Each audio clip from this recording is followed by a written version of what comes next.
se voltares.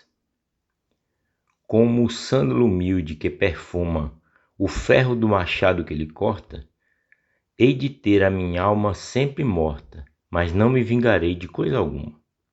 Se algum dia, perdida pela bruma, resolveres bater à minha porta, em vez de humilhação que desconforta, terás um leito sobre um chão de pluma.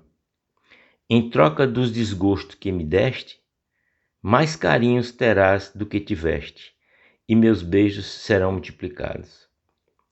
Para os que voltam, pelo amor vencidos, a vingança maior dos ofendidos é saber abraçar os humilhados. De Rogaciano Leite, em Carne e Alma. Olá a todos, eu sou José Rosa, este é o canal Zé Educando. Estamos aqui nessa sexta-feira, como é de praxe no canal há praticamente 1 ano e meio, para comentar mais um livro. Porém, desta vez não vai ser mais um livro apenas, vai ser o livro, né? Então, nesse tempo todo que eu estou gravando aqui nessas sextas-feiras livros, esse talvez seja o livro mais bonito, né? Mais belo que eu venho a comentar com vocês e recomendar, obviamente. Esse vídeo eu vou pedir licença a vocês, duas coisas. Primeiro, pela questão emocional, porque ele é muito ligado a mim, né? A família, né? Deste livro, né? Do autor deste livro. E segundo, a questão do tempo, né? Me perdoe se extrapolar o tempo aqui desse vídeo, normalmente que é 10, 15 minutos, porque essa obra merece. Como eu disse, é um dos livros mais bonitos, né? Que eu comentei aqui nesse tempo todo que eu estou nesse canal comentando livros para vocês. O autor desse livro é Rogaciano Leite. Quem é Rogaciano Leite, né? Quem foi Rogaciano Leite? E quem é Rogaciano Leite? Porque ele não morreu, a obra dele continua. Ele é um jornalista que foi premiado pelo Prêmio ESSO de jornalismo 3 vezes. Eu achava que era uma, mas na verdade foram 3 vezes, né? Ele é um escritor, poeta, e a gente pode dizer também que ele foi um repentista e um cordelista, entendeu? Não explicitamente dessa forma, ou a vida dele foi de cordelista e de repentista, mas ele também era repentista e cordelista, na minha opinião. Então, é uma breve biografia de Rogaciano Leite. Ele nasceu em São José do Egito, em Pernambuco, que hoje chama-se Itapetim, em 1920. Portanto, ou seja, no Vale do Pajeú lá, né? Ele já nasceu perto de Rio. Então, em 2020, houve os 100 anos, né, de Rogaciano Leite, o centenário de Rogaciano Leite. Então, a família fez uma homenagem muito bonita e tem uma página no Facebook, né, e nas redes sociais dedicadas ao grande poeta brasileiro. Para vocês terem ideia, Rogaciano Leite fez recitais em 19 estados do Brasil. 19 estados do Brasil. E adotou o Ceará como a sua segunda terra, né?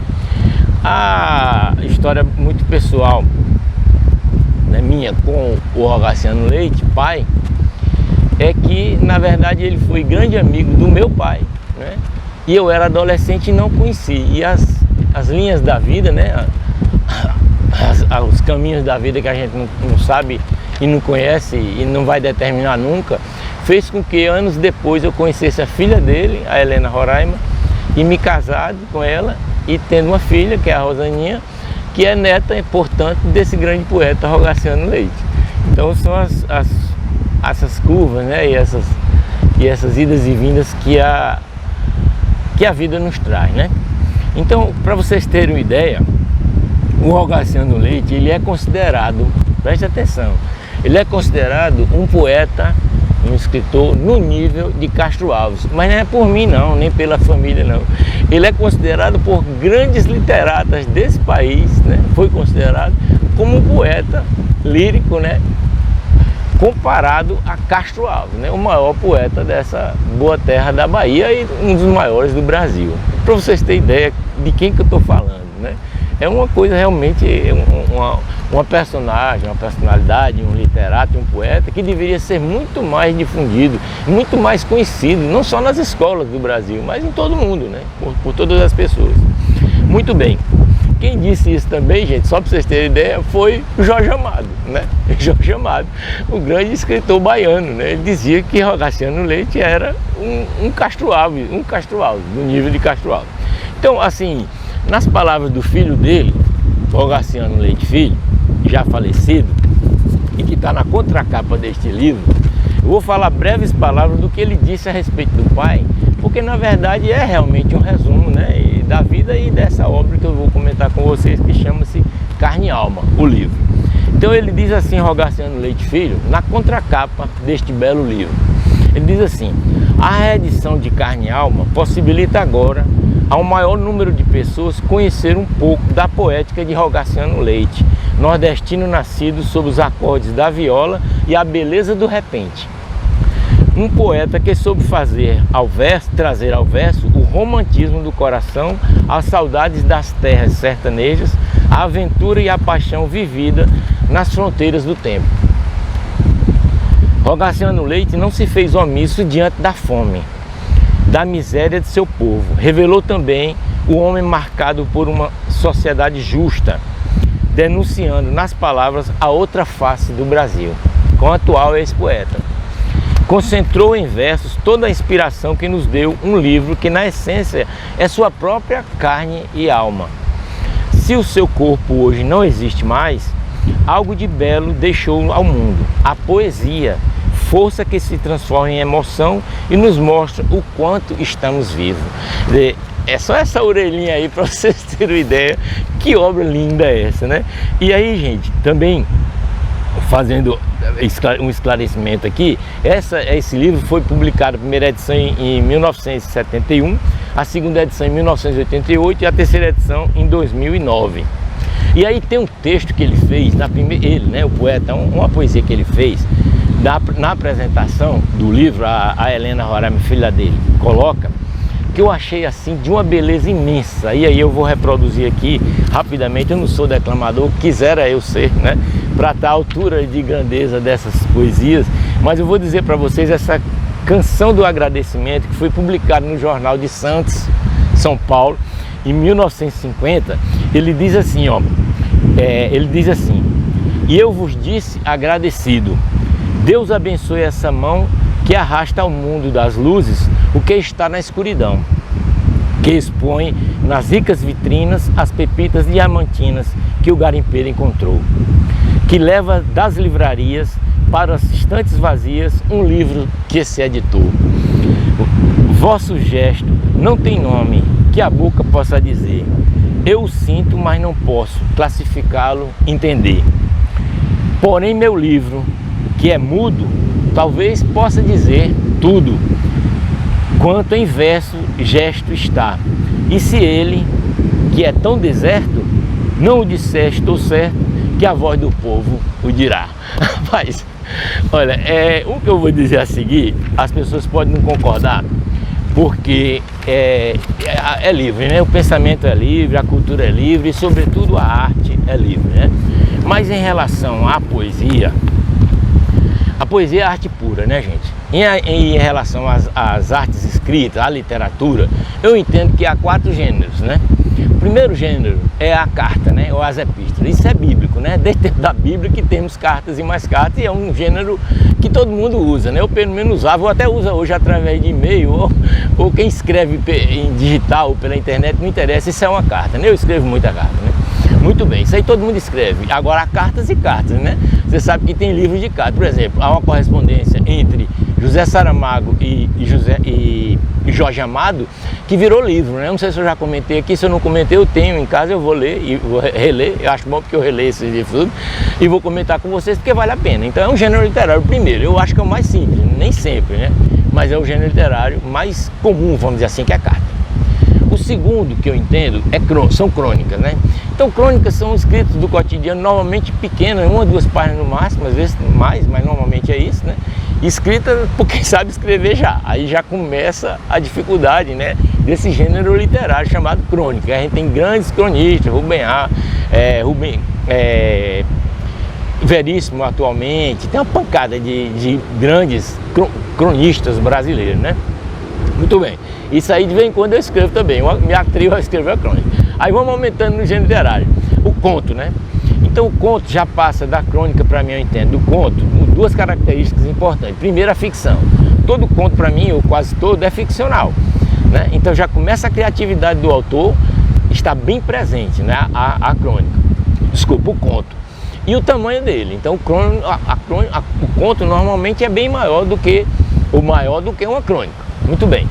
Depois vem o romance, né? Às vezes o romance que é uma crônica aumentada. Tem gente que diz que o romance é uma crônica expandida. E tem gente que diz é um conto expandido. E tem gente que diz que conto é um romance enxuto, né? Aí fica a critério de cada um. Então o romance realmente aí sim, que a pessoa coloca mais ainda a sua criatividade e a sua genialidade no escrito. E obviamente, para mim, em nível de dificuldade, vai crescendo. E por último, gente, a poesia. Então a poesia é arte pura, né? E é sensação, é sensibilidade. Então por isso que eu digo a vocês, eu digo a várias pessoas, né? A poesia é como as artes, por exemplo, uma arte gráfica, né, uma arte plástica. Você olha lá um quadro de Van Gogh, você pode adorar, eu posso detestar.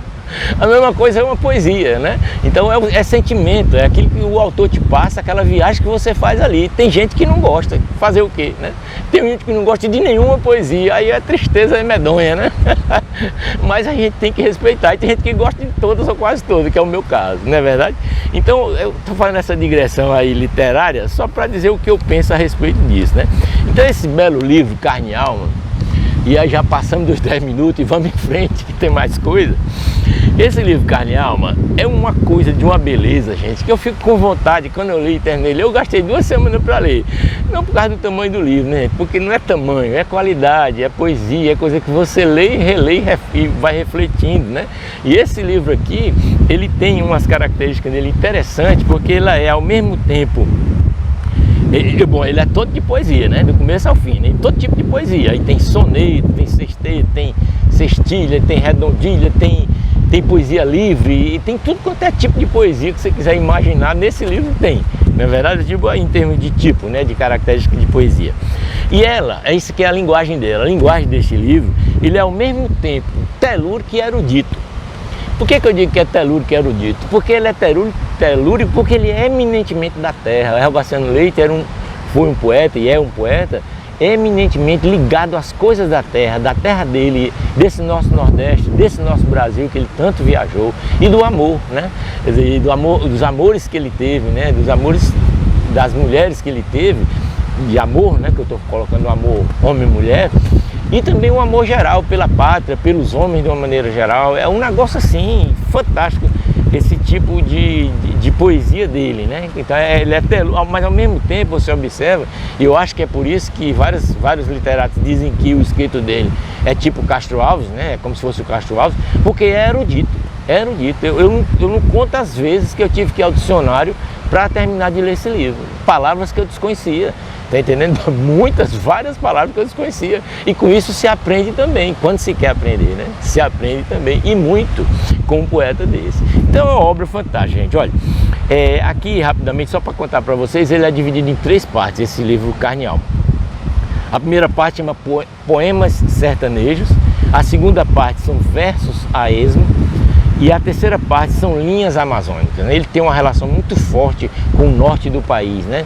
Com a Amazônia, até que ele deu o nome à filha, né, de Roraima, por causa do que ele foi à Amazônia, né, da maneira geral, e viu aquele belo horizonte lá, né, e as matas e a floresta, e se empolgou e fez diversas poesias e colocou nesse livro aqui na terceira parte, né?